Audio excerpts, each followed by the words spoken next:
Topic po natin ngayon, napakaganda. Hindi lang to para sa seniors ha. Kahit sa mga edad 40, 50 years old pataas. Actually kahapon kasi meron kaming charity mission sa Bulacan. Sa Birch Tree Advance, namimigay kami libreng birch tree para sa mga senior. Parang gatas siya pang senior. 2,500 ang audience namin sa Bulacan. Tapos ito yung tinatanong nila sa akin. So sabi ng mga senior, Doc, ano yung bawal kong gawin na hindi ko dapat gawin bilang senior? Gusto ko humaba buhay. Kaya naisip ko tong topic. Merong 20 bagay, 20 things na para sa akin, bawal na bawal gawin. Dapat iwasan ng senior kahit 40 years old. Siguro kaya mo pa 40, pero 50 years old pataas, iiwasan mo na tong 20 na bagay kung gusto natin humaba ang buhay. Simple lang to, pero tingin ko hindi nyo ginagawa itong 20 na to eh.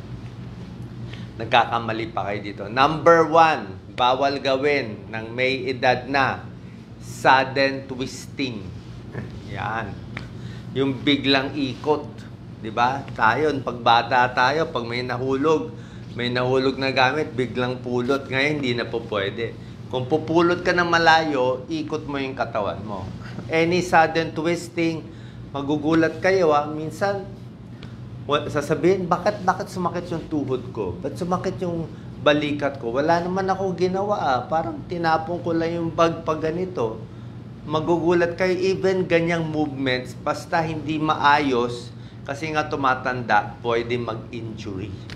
Kaya dahan-dahan. Number 2, bawal gawin. Paggising sa umaga, hindi pwede walang warm up.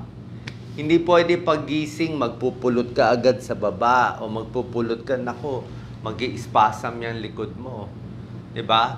Lalo na sa umaga, masikip lahat. Masikip ang likod, masikip ang leeg, masikip ang katawan. So paggising sa umaga, lakad-lakad muna. Siyempre, inom na isang basong tubig na maligamgam. Turo ko sa inyo, 'di ba? Warm water in the morning, at least 1 glass, 1 o 2 basong tubig, tapos lakad-lakad lang muna. Palawagin mo muna yung likod mo, palawagin mo muna yung shoulder mo, tutunog yan, yung leeg mo, unti-unti mo na yung galaw. So after 5 to 10 minutes walking, konting stretch bago ka pumunta sa trabaho mo. Kung hindi, pwede ka mapilay, maaksidente. Okay? So sa umaga, baga sa kotse, pinapainit muna yung kotse natin 10 minuto. Okay? Bawal din mag-warm up. Number 3, bawal na kumain ng marami. Okay? Konti na lang kakainin natin. Dati, pwede ka kumain ng marami. Parang ganong karaming kanin kaya mo kainin. Sa utak natin, kaya natin kumain ng 3 platong kanin, tsaka ulam. Pero hindi na po Pag 50 years old na, pag senior na, kung dati kinakain mo 2 platong kanin, ngayon dapat 1 plato na lang. Kung dati nasanay ka sa 1 platong kanin, ngayon kalahating platong kanin na lang. Bakit? Kasi mabagal na lahat. Pag tumatanda, konti na lang ang pagkain kailangan mo. Mabagal metabolism, mabagal ang galaw, lagi na lang nakaupo, mas maliit ang muscle, so mas konti na lang kailangan mo So dapat mas konti ang kinakain. Pero kahit mas konti, hindi pwede puro kanin at konting tuyo, hindi na ganoon. Konti na lang yung kanin mo, half cup na lang o kung tinapay, 1-2 pandesal, pero yung protina dapat madami-dami. So dapat may itlog ka, may isda ka, may manok ka, basta may protein ka, may munggo ka, so may gulay ka. So more ulam, mas konting kanin, pero dapat hindi ka ganun kabusog. So number 3, bawal ka na kumain ng marami kasi tataba ka Oras na tumaba, mahihirapan ang senior. Basta overweight senior, nako, sasakit tuhod, sasakit likod, maraming problema, high blood, magkaka-diabetes, lahat ng problema. So bawas kain. Number 4, bawal yung mga nakikita natin sa supermarket, tsaka mga restaurant, di ba? Pwede naman siguro once a week kung gusto mo kumain ng fried chicken, na maraming gravy o spaghetti o hamburger. Paminsan-minsan, wala namang masama. Pero hindi pwede pa ulit-ulit. Soft drinks, hindi na talaga eh. Yung mga matatamis, tubig na lang tayo. Tubig, tsaa, gusto mo konting kape, tubig, tsaa, konting kape, pwede yan. Pero yung mga soft drinks, matatamis, hindi na po pwede gaano. Lalo na pag senior na. Kasi empty calories na yan eh. Lalaki lang ang tiyan nyo, hihina lang muscle nyo. Kasi lumilit ang muscle ng senior. Number 5, bawal. Ito, hindi alam to ng senior. Bawal na ngayon pag senior. Number 5, hilaw na pagkain. Okay? Anong hilaw? Kilawin. Okay, sushi. Masarap ang sushi. Masarap ang kilawin. O steak na may dugo pa. Okay? O baboy na may dugo-dugo. Manok na may dugo-dugo. Basta may dugo-dugo, hindi po pwede. O bakit? Pag bata ka kasi, hindi mo kasi masabi. Pag hilaw na isda, o kahit sabihin mo kilawin, minsan may mga fish tapeworm, may mga bulate. Pag sa steak, minsan may bulate din. So pag natsambahan ka na hindi malinis yung nakain mo, tapos senior ka, magtatae ka. Senior, magtatae, mauubusan ng tubig, kakadumi ng tubig. Delikado, pwedeng mamatay. Kasi pag bata ka, kakayanin mo ma-dehydrate eh.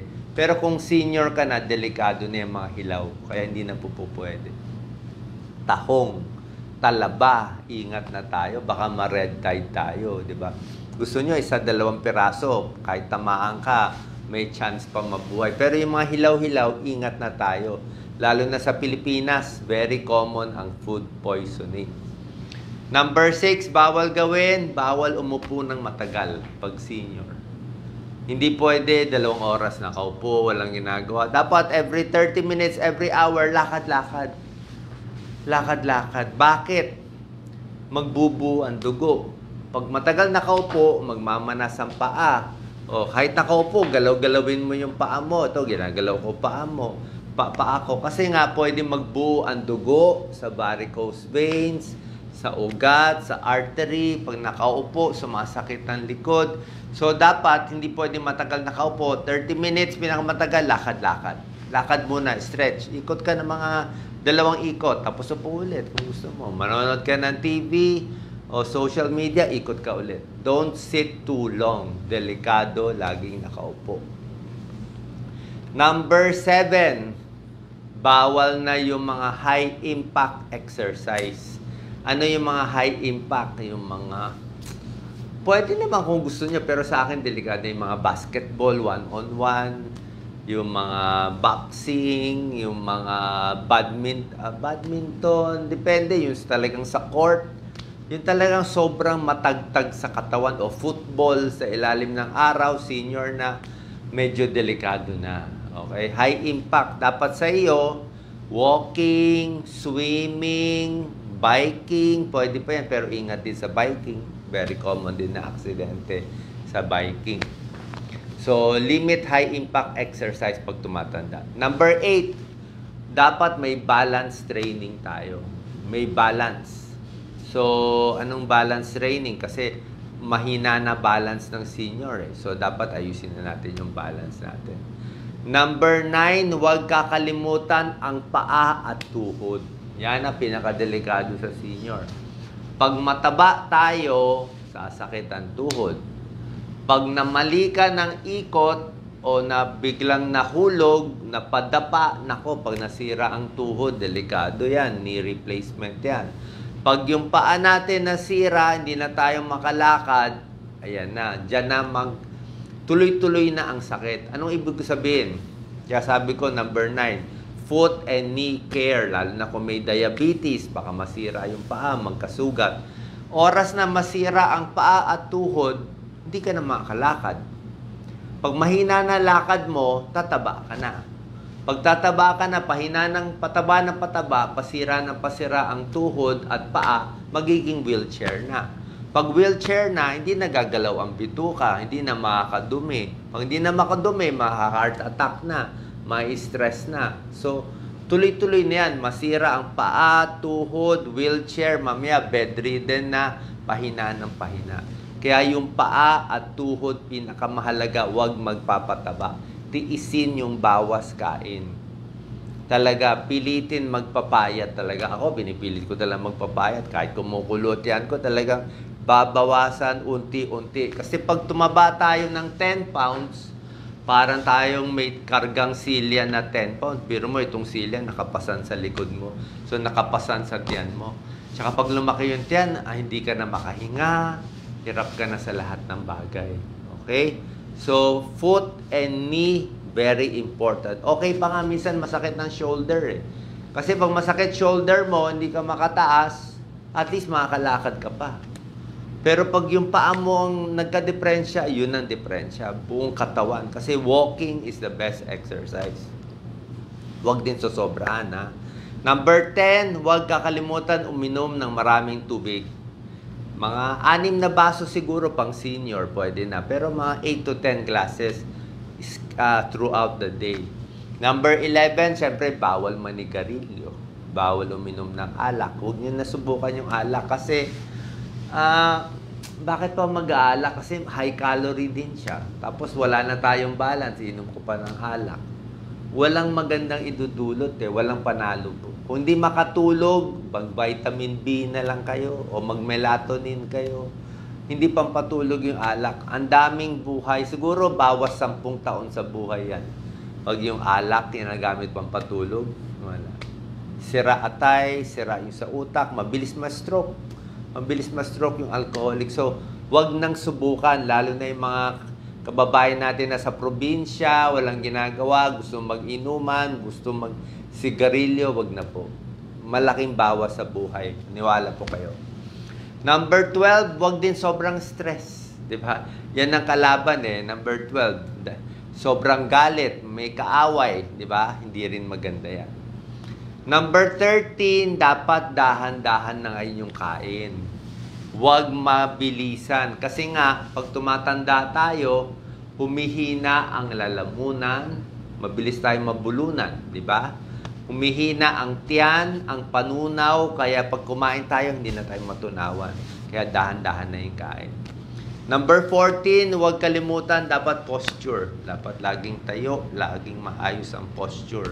Kasi pag hindi tama ang posture, magba-back pain. Yung ulo, huwag masyado naka-forward, wag kuba. Kasi maraming senior, di ba? Maraming senior, kuba eh. Kasi nga, tumatanda, osteoporosis, nagiging habit, kaya nga pipilit natin itayo. Kasi nga sumisikip eh. Sumisikip ang shoulder, kaya ino-open natin. Sumisikip yung kamay, ganun na lang yung kamay, kaya pinipilit natin i-open sa exercise.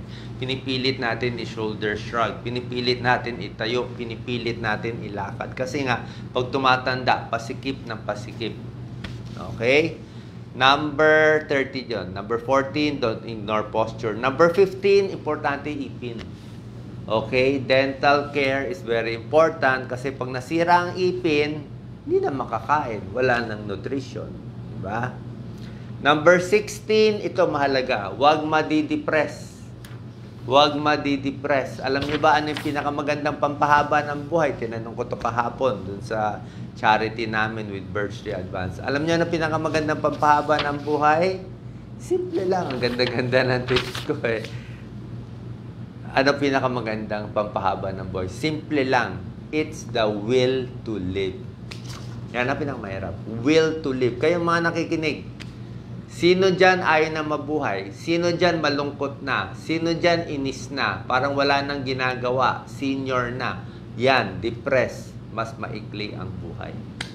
Pero yung mga taong gustong mabuhay, may misyon sa buhay, gusto ko tapusin yung bahay ko, gusto ko makita yung apo ko mag-asawa, gusto ko makita lahat yan. Diba? Pag may misyon ka sa buhay, hindi ka mamamatay. Gusto mo mabuhay. Kahit may stage 4 cancer. Stage 4 cancer, talagang sabihin, hopeless. Stage 4, malala. Pag gusto mabuhay, mas mahaba ang buhay. Pag stage 4 cancer, ayaw na mabuhay, mabilis na lang. Bakit? Siyempre, pag gusto mo mabuhay, gagawa ka ng paraan eh. Titiisin mo yung gamot. Titiisin mo yung chemotherapy. Magtsatsaga ka sa doktor. Pipilit mo maglakad. Kahit wala kang gana kumain, pipilit mo kumain, pipilit ka gumalaw, galaw-galaw para hindi pumanaw. Kasi nga, ang depression ang nakamamatay dyan. It's the will to live. May pag-aaral yan. Kung sino yung matibay yung utak, siya yung nananalo, yung mayaman, at humahabang buhay. Number 17, huwag kakalimutan ang tulog. Tulog is very important at pahinga. Number 18, syempre, di ba? Huwag kakalimutan ang check-up. Check-up sa high blood, maintenance sa high blood, maintenance sa diabetes, sa cholesterol, sa sakit sa puso. Kailangan gagamutin yung sakit. No excuse dyan. Number 19, bawal uminom ng maraming pain reliever. Yan, maraming nagkakamali. Yung inom ng mefenamic acid, pain reliever, maraming side effect. Diba lagi ko sinasabi sa inyo, ingat sa pain reliever, baka sumakit ang tiyan, baka masira ang kidneys, paalam nyo muna sa doktor nyo. Pag doktor nyo nagreseta, okay. Baka at most 3 days pain reliever, 5 days. Pero yung araw-araw, konting sakit na lang, inom na inom, maraming side effect. And number 20, bago lang to, bawal sa mga senior, bawal maniwala sa fake news. Yan talaga number 1 problema natin sa mundo ngayon. Hindi nyo alam yan ang number 1 problema ngayon sa mundo. Fake news, artificial intelligence. Ibig sabihin, yung nakikita nyo sa social media, sa Facebook, sa Twitter, sa YouTube ni masyado, mainly sa Facebook, sa Lazada, sa Shopee, lahat, halos marami fake. Ang hirap na lang sila i-fake itong video. Itong sinasabi na lang ang mahirap pa nila baguhin. Pero one day, baka mabago na rin nila yung salita ko. Meron ng ganyan eh. So, maniwala lang kayo pag sinasabi ko. Okay? Lahat ng nakikita nyong produkto na nandun ang picture ko, 99 lahat fake. Ang tunay lang isa, Birch Tree Advance. Lahat na nakikita nyo fake. Kasi hindi ko naman sariling page yan. Hindi mahuli ng police, hindi mahuli ng NBI, hindi mahuli ng Facebook, hindi mahuli ng DOH, FDA, hindi mahuli ng gobyerno. Kahit gobyerno nga, na-fake, na-i-scam eh. Diba? So, wala eh. Fake news talaga eh. Kaya nga, ginagawa ko lagi video, dito lang kayo maniwala sa sinasabi ko. Kung may video ako, hindi ko naman sinasabi, wala po yun. Tingnan nyo, isa lang ang page ko, yung may check, 17 million followers. Yan ang kalaban natin ngayon, fake news. So, yung mga seniors, ang number 1 biktima ng fake news. Kasi nga, hindi kayo sanay mag-check ng Facebook. Para malaman ang fake news, simple lang. Itanong sa apo. Tanungin nyo lang yung, basta edad 30 o 20, tanungin nyo sa apo nyo, fake news ba to? Hindi, alam niya. Marunong siya tumingin ng fake eh. Pero pag senior, sigurado mapepeke tayo. Kaya huwag kayo bibili, wala akong binibenta. Kahit ano, lahat ng gawain ko libre. 20 years na kami ni Doc Lisa, walang sinisingil kahit piso. Ni piso, wala akong nakukuha kahit kanino. Dito sa Birch Tree, tulong lang to. Namimigay lang kami ng libreng gatas para sa senior. Tulong ko yun sa kababayan natin. Salamat po. Ingat po palagi. Huwag maniniwala sa mga fake news. Wala kami na-endorse kahit ano. Doon na lang. Tanong nyo sa apo nyo. Alam niya ano ang fake at ano ang hindi fake. Salamat po. God bless.